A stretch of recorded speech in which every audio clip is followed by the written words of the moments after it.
Hello, everyone. This is Daniel here. Before we go into today's episode, I wanted to share something really, really cool and exciting that's about to happen, which is we're going live together with our friends at Media Marketing. We've created a brand new event called Candid Commerce. As the name implies, we'll toss away all the fluff, all the red tape you'll normally find in events. And we're organizing a full afternoon of panels and debates where people will actually speak their mind around the challenges, fights, and opportunities in the confluence between consumer goods and e-commerce. My co-hosts, Christina and Efrain, will be there, as well as me, but we'll have a lot of top executives from the likes, for example, of Timex, Coca-Cola, or Ahold. Write down the date, September 25th in Amsterdam. If you are senior e-commerce, brand, consumer goods executive, follow the link in the comments and register to apply. It's a free event for top executives. The places are limited, but we promise we will get in touch soon with a confirmation.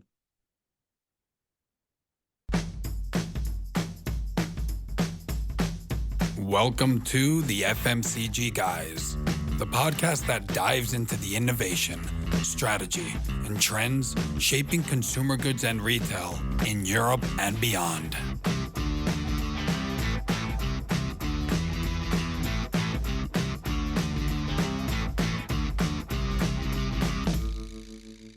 Welcome to the FMCG Guys podcast. I'm your host, Daniel Torres, and when I'm not hosting this podcast, I'm the Director of Executive Search at Dwyer Partners, headhunting top talents in the consumer goods and retail industries worldwide. And surprise, surprise, guess who we speak with in this podcast? Indeed, it's top talents, luminaries, and leaders in the consumer goods and retail industries. Believe it or not, we're now over 180 episodes in. Hard to even say it. So do go into our website or your favorite podcast platform to entertain yourself and hopefully be educated with some of the industry's top voices. And do remember, we are part of a family of podcasts, which is headed by the CPG guys in the US. 400 episodes they have talking about the consumer goods industry with a strong omni-channel focus in the other side of the Atlantic. So do go into their website, cpgguys.com.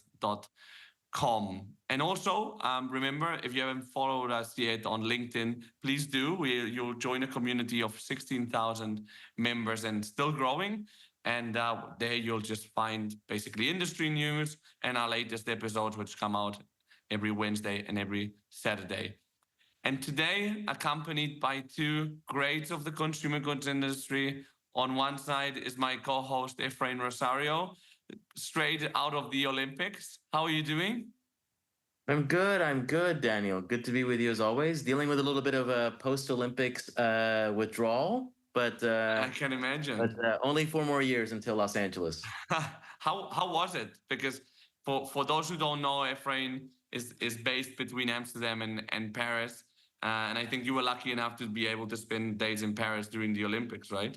I was indeed, and I would say that even for an old Gen X cynic like myself, it was an amazing experience. I think all of us who spend any time in Paris were pleasantly surprised, and I think these games really kind of brought back the Olympics brand in a big way. So I'm fortunate to have gotten to be able to enjoy some of it.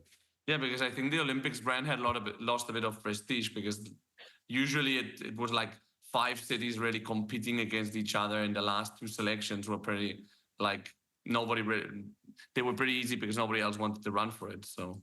Well, I think part of that is because it's also not necessarily a revenue generating opportunity for a lot of these cities. I think, when you see the investment that it takes for these cities to pull off these games, it's pretty significant, and it's hard to make that ROI positive. But I would say if we take the long view of this and you think about what the impact of this could be in terms of like Paris tourism for the next few years, just because people kind of fell in love again with Paris, it could actually, be the first game since Los Angeles in 1984 to make money. Let's see. Did Barcelona 92 not make money? I didn't think so. I could be wrong, but I always had heard that Los Angeles was the last one. So, a long, long time ago. Yeah, I mean, it's true that Barcelona was transformed by the Olympics. Now, maybe we're starting to regret that with the over tourism that we have here. But anyway, okay. Yeah, watch out for those water guns. Exactly. That was a bit over the top because we're all tourists at the end of the day. So going from one hot topic, the Olympics, which comes every 4 years, to a topic that's been here for the last 4 years in our industry, which is retail media, which is a topic that we've covered a lot from the retail side with the likes of Tesco and Walmart, for example, and also from the solution provider side, most recently, for example, with Particular Audience. But I'm very curious to hear what the advertisers, the brands have to say about the topic. So very happy to have with us Reckitt's Global Digital Commerce Director for Retail Media and Consumer Experiences, Hannah Skardon. Hi, Hannah. How are you? Hi, Daniel. I'm good, thank you. Thank you for having me. It's a pleasure to be here. Great. Were you able to follow the Olympics at all? Oh, definitely. Unfortunately, not in person, but I watched way too much TV over the past couple of weeks, and I'm looking forward to the Paralympics as well. Yeah, no, that's great. Yeah, we have to remember them as well, because I mean, probably by the time this podcast goes out, they'll be over. But it is a lot of fun to see the Paralympics as well, and it's great also because of the positive message it sends, right? So Definitely. So yeah. So Hannah, I saw a post that you did on LinkedIn recently where you're celebrating your 12 years at Reckitt. So it would be great if you could tell us a bit about that, how this journey's been and your background and the different roles you've held at Reckitt, which for who actually you can tell us what Reckitt is. Yeah, so before myself, Reckitt, for anyone that doesn't know, we sell brands that I'm sure people will recognize, like Finish, Airwick, Durex, Silitbang, Nurofen, and many more. So we're a consumer goods company, hence the podcast. And yes, I've been with Reckitt for 12 years. In this July, it was 12 years. Before Reckitt, I did a stint in financial services where I focused on digital marketing, which is how I actually moved over to Reckitt, in digital marketing as well. And then I followed my 12-year career primarily in brand marketing, so traditional brand marketing roles in our US local market. So I worked in Parsippany in New Jersey for 4 years. I did a couple of years in our local market in the UK, so leading Airwick in the UK. Did global marketing roles. And then more recently, which is the topic for today, I moved into e-commerce. And so I've spent the last few years, first of all, in a very unique role where I led marketing for our new brands division. This is where we were building brands from scratch, premium brands from scratch, and testing out our ability to launch brands direct to consumer and on Amazon. And then more recently moved into the capabilities team where I'm leading digital capabilities, which is the two areas of consumer experience and retail media. So I like to class myself as a traditional marketeer with a digital edge.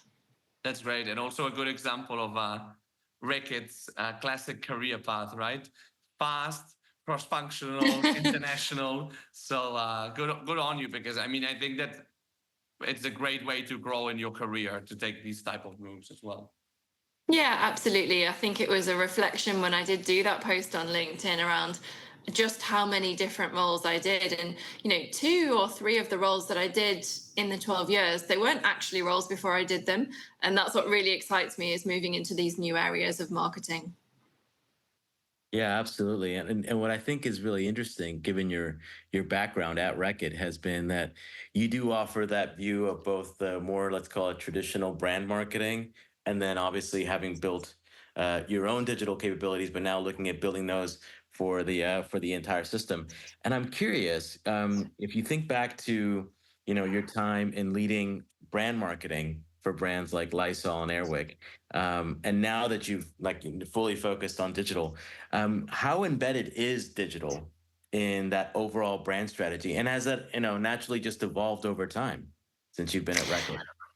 Yeah, so it definitely has evolved over time. And I would say digital marketing, certainly when you think about the channels that everybody uses in their personal life, like Google and Meta, it's fully embedded in all of our brand strategies. It's now, one of the most, if not the most important channels of communicating with consumers. And I think those platforms rival TV with their reach and awareness capabilities. So I think when we look at digital marketing, it's no longer new, and it's a huge part of everything we do. But when we move into e-commerce, and e-commerce for Reckitt means e-grocery, pure play customers like Amazon and on demand. It's not specifically talking about direct to consumer.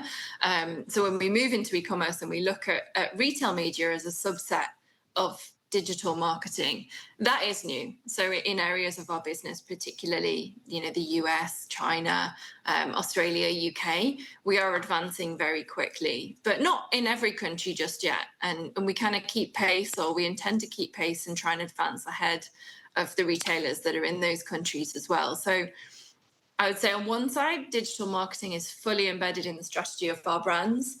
And in the areas that are new in the industry, and potentially don't really have industry standards just yet, like retail media, it's still new for us as well. And so we're just investigating how we can take advantage of those new shopper audiences. Yeah, because it's a great way, I think, we're seeing for brands to be closer to the consumer, right? To bridge that gap. Because when you're a retailer, you're interacting directly with the consumer. But when you're an FMCG brand, that point of contact is kind of broken in the middle. So I think that with retail media, we're seeing new ways of bridging that gap, no? Yeah, definitely. And if you think about one of our brands, Finish, for example, with traditional digital media, with Meta, with Google, we don't know if somebody's got a dishwasher in their house or not. We can make estimations based on different signals, but with the shopper data that we have access to through retail media, we can ensure we're not wasting any of our media anymore. We know that they have a dishwasher in their home, and therefore we can really target them. So I think there's areas where it can really be up weighted in our media planning versus brands where it particularly might not be quite as relevant in the upper funnel. Yeah, and it's interesting because you started in digital 12 years ago, which was probably very different to what it is now. Probably actually, when you think about it, digital has really changed in the last 4 years since there's this explosion of retail media. But you've done digital, you've done brand, like traditional marketing. How much of your time now that you're sitting in e-commerce is like speaking with your marketing colleagues to like evangelize the digital, if you like, and bring that digital capability to the marketing organization? Yeah, as you say, when I joined Reckitt 12 years ago, I was working with agencies to build websites, to build brand websites and do SEO. We were getting all of our basics in order. And fast forward to I've come full circle back into a digital focused role, which clearly shows my passion for the area, having wanted to round out with the brand in the middle. And I think what's really important to call out is we're not just touching our marketing teams and our marketing colleagues with our upskilling and capability upskilling, because we're in an omni-channel world now where our sales teams are managing grocery customers that they have physical stores and they have online stores. And so we really need to upskill both our sales and our marketing organizations on what's required from a digital perspective. So, and some of those roles for us sit in the sales teams. And in fact, my digital capabilities team right now, we sit in omni sales. And so there's a real cross between who's responsible for the doing versus who's responsible for making the decisions, or who's responsible for understanding and having the conversations with the customer. So we're upskilling marketeers, we're upskilling salespeople as well, and then we're understanding how we bring them together in a joint op model.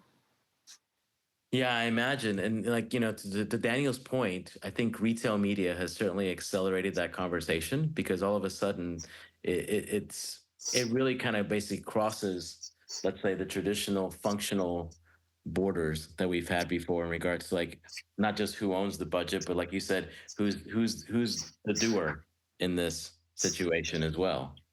Yeah, absolutely. And it's also different when you look at Amazon versus when you look at Tesco or Walmart or one of our other customers.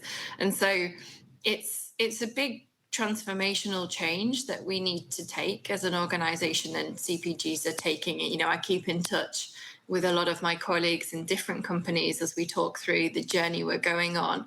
the right audiences, the right level of information, and where should not just the responsibility for doing the job sit in the organization, but where should the spend sit in the P&L as well?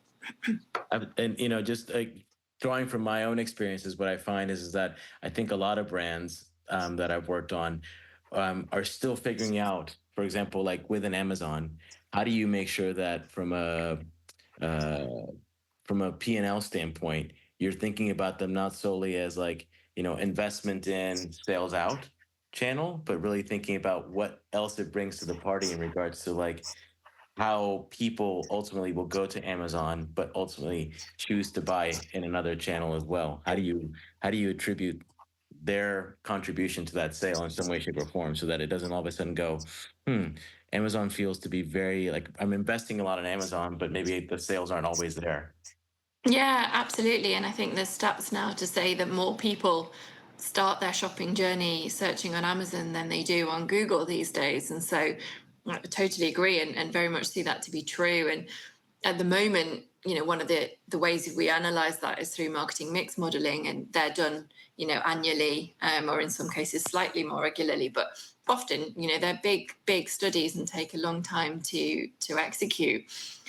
But in the future, we're going to have more data clean rooms available. So with Amazon, we have data clean rooms available where we can look into that data.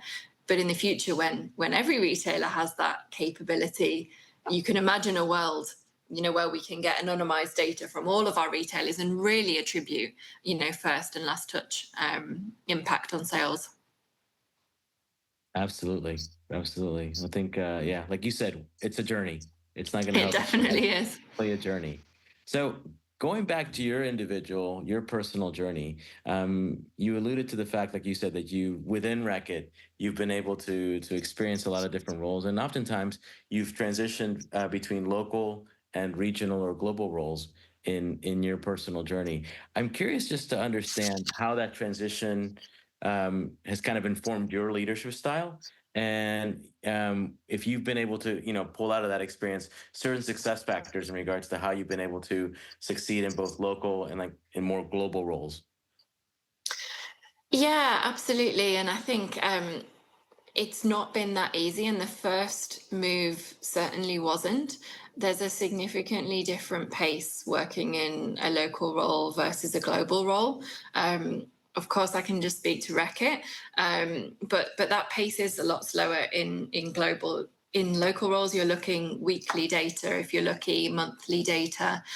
You've got a very structured operating model with key management meetings that you're presenting in. You've got in-market performance that you're reviewing market shares every month.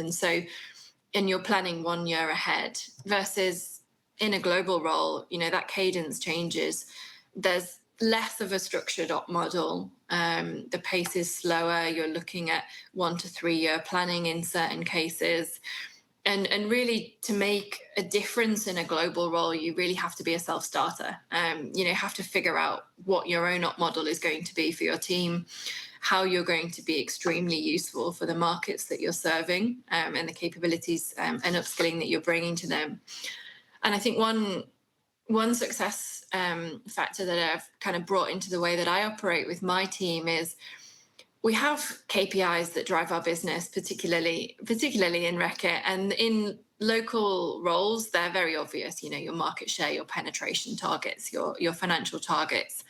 And in global, I think what's really important is we make sure we have the KPIs as well.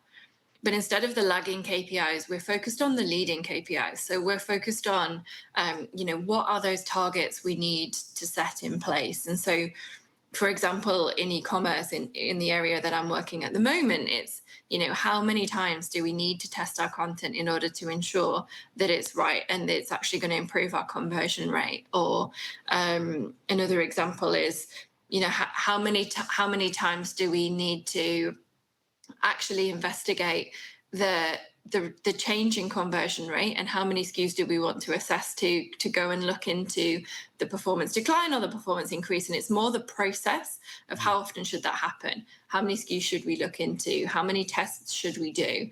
How many tools should we use in order to do that? And the process that we go through in order to do that business analysis. And then the lagging KPI of the actual result in the market is tracked by the local teams. Yeah, that makes sense, because also if you've developed a kind of set of best practices of what the input should be for the right output, it makes sense to operate like that as well, because also the results, you can't claim that the local is totally responsible of the global team is responsible of every local result ultimately. Oh, definitely not. And that kind of leads into, you know, the leadership skills that you need.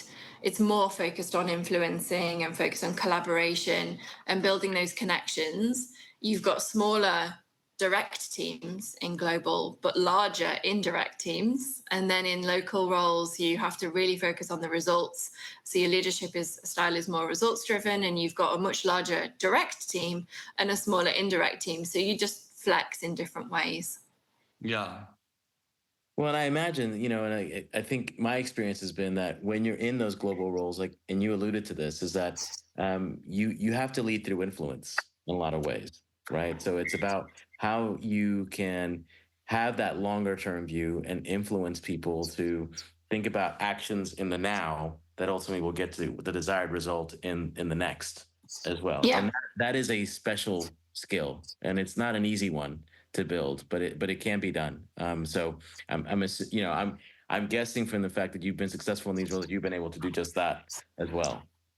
Yeah, and also I think, as you know, Reckitt encourages international careers, and I think it has been a real success for me having an international career, because when you move from global to local, you know, in a couple of different local markets, those connections that you make and the contacts and network that you build, they're also moving around, coming in and out of global. And so when you do move into that requirement to influence in a global role, you've made those connections, you've made the network, and you're able to start, you know, with a base. And that tenure in company really, of course, helps that. It's a bit like languages, I think. The more functions and types of local, global roles you do, the more adaptable you are in the future, and the more you can fit into new roles, I think, out of your comfort zone. Yeah, definitely. So there's one concept that I think that has become a kind of like tip of the iceberg thing, which is the digital shelf, which is like, when we think of the digital shelf, we think of like going into a retailer's website and finding the products there. But there's so many things that you can do to appear on the first page of that retailer, right? So like this endless aisle has become a bit of an issue, because we've gone from FMCGs just wanting to turn up online to say, how do we appear? What type of information do we have to upload? So yeah, what are the type of challenges that you're facing as a brand team, and what do you think are the must-dos for brands on the digital shelf? Yeah, I love that you asked me that question, because and interesting. I read a post from someone yesterday on LinkedIn, and I'll just repeat the first line from it, because it said, you know, I read 17 emails on retail media in my inbox today, and 0 on the product detail page on the product content, and I just found that, you know, so valid, and it really resonated with me. And I love that you're asking about the digital shelf, because the 3 areas that I would say is content, availability, and ratings and reviews. And before you get those right, you cannot start with retail media until you get those 3 things right on your digital shelf. You know, search is the 4th, but it doesn't come until you have your base ready. And I think when we look at the digital shelf, it is really complex. The digital shelf looks very different on Amazon to how it does on an e-grocery customer or when you go on Uber Eats, for example. And for a company and for brand teams and for sales teams, when we think about the process to get that perfect digital shelf, it's so different offline. You know, we produce a pack, and in the most simplest form, you know, Tesco takes the same pack as Waitrose. They might choose some different assortments, you know, for what they're going to stock, but the artwork on that pack is the same. But when we look at the digital shelf, Amazon's got different specs to Tesco, Tesco's got different specs to Co-op. And so we have to adhere to the specs that are required for the retailer. And not only the specs that are required, but the process to upload. And then some of them have native ratings and reviews mechanisms like Amazon, and some you have to rely on a third party to syndicate. And so the process and the time it takes to get your digital shelf right is incredible. It's not difficult as a concept, but it is very, very time consuming. And then again, checking your availability. It's not granted that if you have availability in store, it's automatically appearing on the app or on the desktop version. So I think it's so important, and it's too often forgotten when we start getting excited about retail media, and then we potentially waste half of our retail media because we're spending it behind something that doesn't have a great appearance on the digital shelf. So I think the biggest challenge is the time and the complexity that it takes, but the biggest opportunity is really improving the effectiveness of your retail media. Yeah, absolutely. And I think, I love how you talk about, like, without having these fundamentals in place, you can't really, I won't say you can't really start something like retail media, but you certainly can't accelerate to the pace that you probably need to. So it's like, it's almost like calling out the difference between the share of voice or the share of media that certain topics are getting versus like the impact that those things can have. Absolutely. And in that sense, I think there actually is a very interesting parallel to the offline or let's call it the traditional, the physical retail world as well. As like, get those fundamentals in place, and then you can start to focus on some of these more advanced kinds of concepts down the road. Yeah, so, I mean, just to build on your point around the traditional trade, I remember when I'm leading a brand, unless we've got a certain level of distribution coverage in the country, we won't spend our TV advertising budget. And so it's exactly the same process that, we're going through. We shouldn't spend in retail media until we have our digital shelf ready. And I think there are so many parallels that really help when you're translating what e-commerce and the digital shelf means in the business. Absolutely. And I think going back to retail media, and actually we were a bit remiss not to have asked you this earlier, which is like, how do you personally define retail media, right? Because I think it can mean so many different things to different people. And I'm curious to get your perspective as to how you define that world of retail media. Yeah, I think everybody has their own definition, and I'm sure every retailer has their own definition. I prefer to use one of my favorites that I actually read from. It's the Mars United Commerce. They're a kind of retail media focused agency and consultancy. Yeah, and that's really been on the show, and they're coming to the. Katrina Smart was on the show in January, and brilliant! By the time this airs, Darren Keane, head of Europe, will have been on the show as well. Oh, brilliant. I'll have to make sure I listen to those episodes. So yeah, I mean, they describe it as, in the simplest form, an omni-channel touch point sold by a retail media network. And so it's basically anything the retail media network sells you. And it's an evolution of shopper marketing. What we originally saw shopper marketing to be, a shelf wobbler or a floor talker on the floor in the grocery store. It's all now part of what we classify as retail media. And so I love that very simple definition. Yeah, absolutely. It's funny. I actually, I was looking at a LinkedIn post from a former colleague and friend, and he showed a picture of an end cap that there was a static version and then there was a digital version, one right next to one another. And I thought, to your point, it's like that based on the definition you just gave, fits into the retail media space, right? Because all of a sudden, it's the fixture, the physical fixture that we're all used to, and then those of us who've been in retail know, but it's been obviously transformed and, let's say, in a way updated through retail media in terms of how to make it really kind of distinctive and pop out when somebody's on that grocery trip. Yeah, and I think it's interesting, right? Because we always say Amazon, of course, is first mover in a lot of these areas, and I think retail media has always been quite defined with Amazon because Amazon primarily, not exclusively, primarily are an online platform, and therefore everything you buy is in digital form. But with the rise and the growth of the grocery retailers in this space, of course, their biggest asset is their physical stores. So they're going to capitalize on that, and therefore the digital and the store experience is the omni-channel experience that we need to look at. And how do you see, like, going back to your work and as a brand marketer, like how important or what role does retail media playing in overall brand marketing plans today? Yeah, so I think at the moment I'm in a capability role and function, and what we are talking about with our teams and giving them guidance on is retail media can play a role at every stage in the funnel. Now, it shouldn't in every brand and in every circumstance, but it can, particularly when you have retail media networks as big as Walmart Connect and dunnhumby with Tesco. I think you can do brand awareness. It might not always be the most cost-effective way to do brand awareness, depending on your business objectives. For Finish, the example I gave earlier, might be super relevant because we can be really targeted. But for other brands where we're looking at mass awareness or new products where we need mass awareness, it might not be the most sensible format to use at the upper funnel. But again, they offer formats throughout consideration. And of course, in the do stage, it plays a heavy role in the conversion. So I think my response is it can, but maybe it shouldn't in all cases.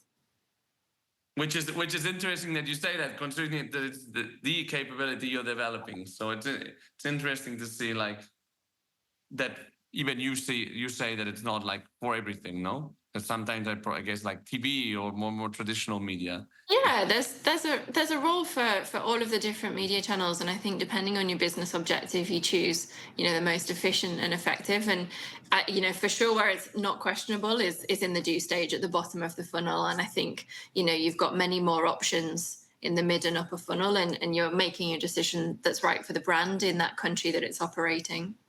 Yeah, well, I think one of the, I don't know if it's the direct definition, but I think one of the prerequisites for strategy is that it's not just about what you decide to do, but it's what you decide not to do as well. Absolutely. Yeah, definitely. I think that definitely plays a factor here. So along those same lines, would love to get your perspective around what emerging technologies you think will have a big impact in both in terms of the digital shelf, but also retail media in the next few years. Because obviously, in today's world, we are bombarded with messages about how AI is going to transform every single facet of our lives. But, to our earlier point, it doesn't necessarily, just because we can use it there, doesn't mean we should. Yeah, I agree. I mean, I can't not mention Gen AI at this point. I think the challenge that we spoke about a few minutes ago when we were talking about the digital shelf and that complexity of adapting the content by channel and then the process of getting it from our brands onto the retailer platforms. There's a world where Gen AI can solve all of those problems. Are we ready? Is Gen AI ready to solve all of those problems right now? Probably not. I think we do have, there's a lot of build, there's a lot of personalization and tailoring that would need to be built in order to make that work for Reckitt and safe for Reckitt to use as well. But I can certainly see a world in the not too distant future where it can do all of those roles. And in, the process we take to get there will be certain few to begin with. And then as we move forward, and Reckitt is embracing Gen AI and looking into pilots in content adaptation and creativity and in many different areas. So I think it is important to reference that. And I think that would massively help, not just save time within our teams, but also help the quality of our content be completely tailored to the platform. So it'll help with our effectiveness of our content as well. And I can see business results being driven by improvements there. Another one is probably the concept of data clean rooms. There's more and more companies coming up that are kind of intermediaries or partnering with big retailers or big media networks. Amazon are offering their own. I know Carrefour are looking into how they're building their own, and Walmart as well. And so what's the future of how these individual retailer and media network data clean rooms pop up and how they then integrate to enable us to do full attribution and audience targeting across retailers, across media channels, along with our own first party data where we have it. it's really interesting. It's huge, and will require a lot of development. But I think those two areas specifically for the capabilities that I'm focused on right now could completely transform the industry. Yeah, I mean, the data part I think is like huge, because I'm seeing companies that are hiring like hundreds of people just to get their data in the right place so they can then build on that all these other cool capabilities. I think that the AI machine learning space will be interesting to see how retailers develop that on their search capabilities, for example, on their website. No, I think that will also drive a lot of innovation, if you like, or adaptation from the advertiser side, probably. Yeah, and there's we're already using a lot of automation and AI, not necessarily generative AI, but AI in the way that we're doing our search and media trading at the moment, and we're also using it for testing our content in context, and so we're already using a lot of AI and automation in what we do, and I think it's that step of taking it to the next level with generative AI and how that can really transform things. That's great. And you're probably familiar, if you've listened to this podcast before, Hannah, that we have this one question that we ask all our guests, and interested to hear it from you, especially since we talked quite a lot about your career at Reckitt, which is, if you had to go back to your younger self as you were graduating and entering the workforce, with everything that you've learned in these 12 years at Reckitt and your prior experience, what would be that one piece of advice you would give yourself? Yeah, definitely. I have heard you ask this question, so I've had a chance to have a think about it. And I think that the one piece of advice I'd give my younger self is to know that it's okay to say no to certain career opportunities, but also to know how many times you can say no. And so, there's been a couple of times in my career where I've been offered jobs, a couple early on where I've taken them and maybe they weren't necessarily the right thing for me. And then more recently, when, I'm a bit older, I'm a bit more tenured in my career, and I am able to make that decision and understand, is the job right for my learning experience, for my future aspirations, and for my family, both from a physical location and a time that I can put into that job. And so I think it hasn't negatively impacted my career, whereas at the beginning, you can think, somebody has offered me a job, I must take it. That's such an amazing experience, I will take it. And I think it's okay to say no 2 or 3 times until you get the right role and the right thing that works for you and all of the other commitments that you have in and outside of work. That's great. No, that's great advice. I think that also as we mature, we grow older as people, we also get to know better what we like, what we don't like as well, what's good for us and what isn't. So Hannah, we're gonna try with Efrain to summarize everything that you've given us, which will be difficult because there's a lot. But Efrain, what are your key takeaways? Like you said, there's a lot to unpack here, but I go back to the discussion we had with regards to thinking about digital shelf and thinking about it in unison with retail media, and how we have to remind ourselves sometimes that the fundamentals, although they're not maybe sexy and they can require some significant effort to get them set up. What they can do to then help accelerate the new kids on the block, things like retail media to some extent, is almost immeasurable, right? So I think starting with those fundamentals is something that obviously is relevant not just in online but also in offline as well.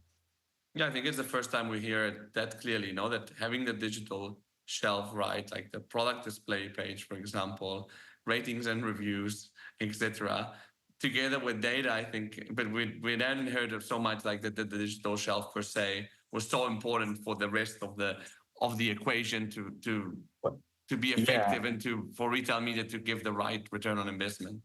And I would say, I'm a big fan of simplicity. So I love, Hannah, how you just articulated it into those 3 things, which is availability, content, ratings, and reviews. And maybe after that, then you can focus on search. But I think, I think it's always important to start in simple terms, because in life, but I think definitely professionally, we can always add complexity to these things. So start simple and then build up with more of the detail.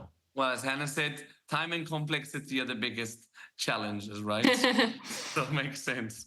And also interesting to hear from somebody that's responsible for retail media that it's not necessarily the best for every brand and circumstance. No, that it plays a heavy role in brand plans, but still you have to know what it's appropriate for, and not only in terms of like the brand or where the brand is, but also looking at it as a full funnel thing and what part of the funnel do we want to activate.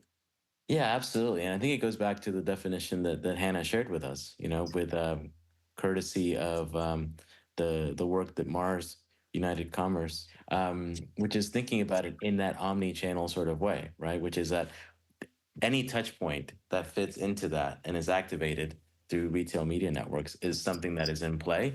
Now, again, back to what we talked about with strategy is that the hard part of that is then figuring out not just what you do, but what you don't do as well. So I think I think Hannah's advice in terms of like thinking about retail media through that, let's say that filter or that screen, I think definitely is something for people to take away as well. Absolutely. So Hannah, I hope we summarized that more or less well. I mean, there's a lot of stuff we didn't mention, like your career, how you move functions and internationally. I thought that was very interesting, and also how you differentiate like local KPIs with global. But that's good, because then that means that we can replay the podcast and go back to that. Thank you very much. No, a great summary, very clear. Thank you. We have some practice. 180 episodes have taught us something. So thanks, Hannah, and thanks to all our listeners for tuning in. If you've enjoyed the episode, remember to subscribe. And talking about ratings and reviews, why don't you leave us a rating and review? It's also very important to get the digital shelf right on the podcasting world. Have a great day, and see you in the next episode. Bye.